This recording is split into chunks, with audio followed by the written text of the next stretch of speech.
A recent study found that people spend roughly 5 hours a week feeling guilty on average. That may not seem like a lot of time, but it translates to about 5% of your waking hours devoted to one singular unpleasant emotion. And for many of us, we often aren't sure what to do to manage guilt or how to make this feeling go away.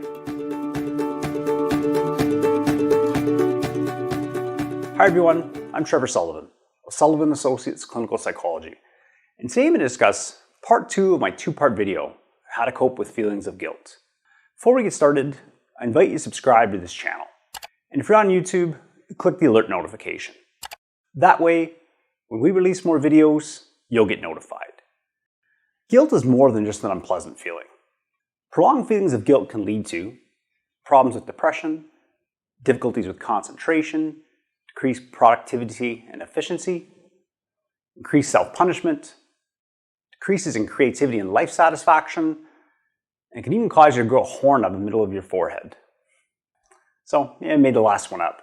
I just want to make sure you're paying attention while we're still going through this laundry list of all the things that can go wrong just from prolonged feelings of guilt. So anyhow, for today's video, I'm going to focus on covering the final 3 steps of my 5-step video to help cope with feelings of guilt. But before I do that, I'll review the first 2 steps, which I covered in part 1 of this video. So to recap, for the first step, it's important to identify when you feel guilty. A good place to start with that, so over the course of a day or 2, write down which thoughts and situations create feelings of guilt, as well as the frequency and intensity of these feelings. And second, I want you to review the thoughts and situations you've listed in your thought record and ask yourself, what would be an appropriate amount of guilt to feel? Or said another way, if someone else had these same thoughts or situations listed, how much guilt do you think they should feel? Now that you've attempted to approach guilty feelings in a logical manner, the next step is to put these thoughts or situations on trial and bow to the evidence. What I love about evidence is that it helps to remove bias. Is there proof you should feel guilty about a particular thought or situation? Once again, forget that it's you for a moment. I know that's hard. Just go ahead and give it a shot. If you're a judge presiding over the situation, what would you decide? And the evidence needs to be compelling. Is it mostly true that you should feel guilty about this thought or situation? If the answer is no, your job is to let go of the guilt and carry on with your day. No doubt, life's got other challenges in store for you, and there'll likely be situations in the future where feeling guilty is warranted. If you're still struggling to let go of the guilt, maybe this analogy will help. As we established earlier, the purpose of guilt is essentially to feel badly for a wrongdoing, so act to make amends.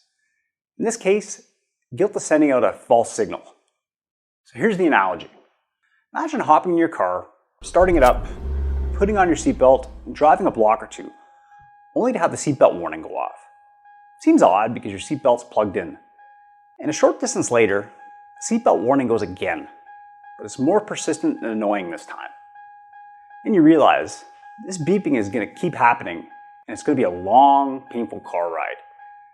In the above scenario, seatbelt warning is a false signal because your seatbelt's plugged in. There's nothing to be gained or changed by hearing the beep.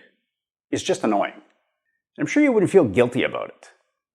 If anything, you're probably annoyed because the belt's plugged in and there's no purpose for the warning beep. That's exactly what happens when someone continues to feel guilty, even though there's no purpose for doing so. You need to respond to your guilt the same way you would respond to the broken seatbelt warning. Well, to be fair, a bunch of swearing probably isn't going to fix either issue, but hopefully you've captured the spirit of the comparison. Acknowledge that it's a false signal, let go of it to the best of your ability, and move on. What if you still can't let go of the feeling altogether? I suggest doing the next best thing. Let go of the feeling for a short period of time and see what happens. You can always revisit how you feel a bit later that day or the following day. And when you do, be sure to ask yourself, did letting go of the guilt result in anything bad happening? Did you feel better letting it go? If you still find it difficult to let go of the feeling, try rating how intense your feelings of guilt are on a scale of 0 to 10, where 0 is no guilt and 10 is extreme guilt. Give your feeling of guilt a rating. Let's say it's an 8, which is fairly significant, and allow yourself to drop the feeling to a 5, which would be a moderate feeling of guilt, just for a short period of time. With this approach, you haven't absolved yourself of all guilt. At least you're moving things in the right direction by allowing yourself to feel a little less guilty. Hopefully, not only will you feel a bit better, but you begin to realize there's truly nothing to be gained by carrying this feeling. There isn't something to make amends for. Now for step 4 in our 5-part plan. It's time to address what to do if you found a thought or situation that warrants feeling guilty. And as mentioned earlier in this video, the first theory about guilt states that we're supposed to experience some pain when this happens.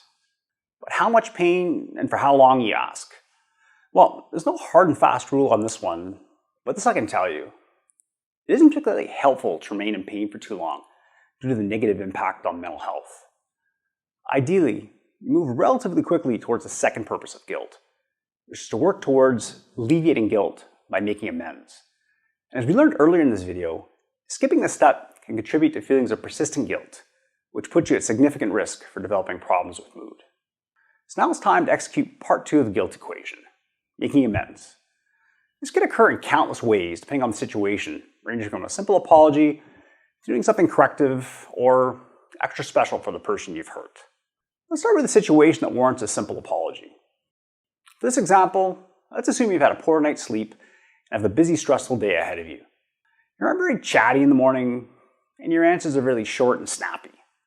So it's a lot like the interactions between my wife and 2 daughters in the morning. By the time you leave the house, you realize you're fairly cold and unengaged with your partner or children, or possibly both. Here'd be a good example where a simple apology could probably do the trick. Now for the more complex example, let's assume you went out with your friends for a night of drinks and you met someone at the bar you find attractive. You're married and no, it isn't wise to go out of your way to communicate with this person. You make a poor decision and decide to interact with them throughout the evening, and the night eventually ends with you kissing this person passionately. And it just so happens that a close friend of your partner was out and was able to see what happened. Your partner's informed about this and you decide to come clean. This clearly calls for a far more complex apology that involves multiple steps. Fortunately, there's good science to help make a proper apology. Based on a 2016 study by Dr. Roy Lewicki and colleagues, they developed a 6-step plan for giving an effective apology. And to help bring these steps to life, I'm going to use the above example I just mentioned and create an apology with these steps. So for the first step, it's important to have an expression of regret. For example, I'm sorry about what happened. I should have never put our relationship or our family at risk by doing this. Next, there should be an explanation of what went wrong. For instance, I didn't have any intention of acting this way. I think I just got caught up in the night out. Someone paid attention to me, which made me feel good. The drinks made it worse as I seemed to be more willing to make bad decisions. I think I just rationalized in my head that it was a one-time kiss that no one would ever know about. Third, there should be an acknowledgement of responsibility. For example, this is 100% my fault. I know I've broken your trust, but I promise you it'll never happen again. The fourth step should involve a declaration of repentance. For instance, I feel terrible about it. I know it's an extremely hurtful thing that I've done, and I've put our relationship at risk. Next, it's important to have an offer of repair. For example, I promise to do whatever it takes to rebuild trust and make our marriage work. I'll take things as slowly as you want if you still want to be with me. And for the sixth and final step, there's a request for forgiveness. For example, I know it's probably too early to ask, but I hope that you can forgive me. I was incredibly hurtful, and I'm willing to work to earn your forgiveness. And of course, what's critical for an apology to work is that each step is conveyed with a feeling of sincerity. One final but important note here. It's crucial that you receive permission to make amends from the person you have hurt. If they aren't interested in your making amends, you need to respect that and don't persist with apologizing.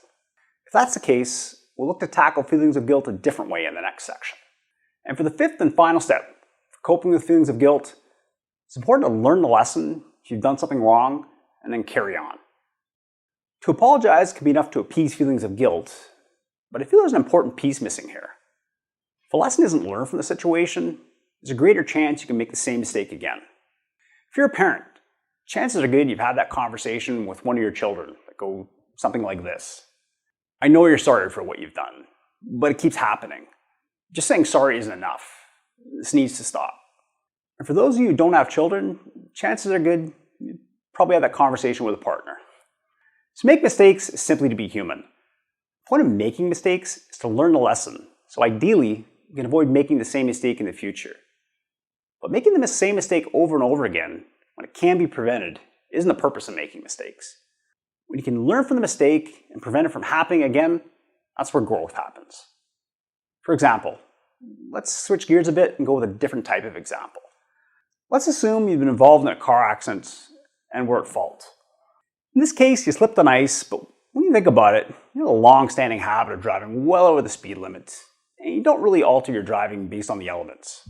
In other words, you don't slow down when it's icy, snowy, foggy, dark, so on. The learning here can be to take the message to slow down in general, but also to drive even more conservatively when the elements are difficult. This approach helps to not only reduce your chances of being involved in future accidents, but also creates growth. And this is a far better approach than simply feeling continuously guilty about being involved in an accident. Before I wrap up this video, I've decided to add an extra bonus step to help with letting go with feelings of guilt, given that it's often very difficult for people to do. In my experience, it's not uncommon that people have made amends, learned a lesson about what they've done, yet there's still remnants of guilt remaining. This can be frustrating, but it just means there's a little more work to do.